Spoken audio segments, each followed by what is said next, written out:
திராவிட முன்னேற்ற கழகத்தினுடைய ஆட்சியில் சுகாதாரத்துறையில் பணியிடை மாற்றம் அல்லது வேறு இடத்திற்கு பணிமாறுதல் செய்யணும்னா குறைஞ்சபட்சம் 13 லட்சம் 15 லட்சம் பணம் வாங்குறாங்க.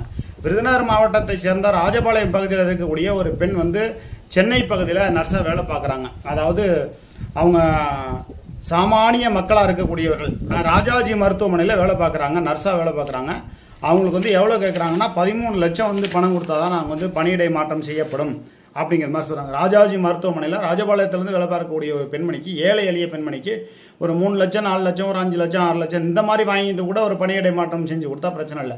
அதனால் 13 லட்சம் கொடுத்தா கொடுங்க, இல்லைனா கொடுக்கக்கூடாது, நாங்கள் பணியிடை மாற்றம் செய்ய மாட்டோம்னு சொல்லி சுகாதாரத்துறை அமைச்சரோட உதவியாளர்கள் அந்த நர்ஸோட தந்தைகிட்ட பல முறை 20,000 30,000 கிட்டத்தட்ட 4-5 தடவை பணம் வாங்கி ஏமாற்றி இருக்கிறார்கள். திராவிட முன்னேற்ற கழகத்தில் சுகாதாரத்துறை அமைச்சர் இதில் கண்காணித்து கவனித்து இது போன்ற முறைகேடுகளை தவிர்க்க வேண்டும். அதுதான் திமுக ஆட்சிக்கு நல்லது.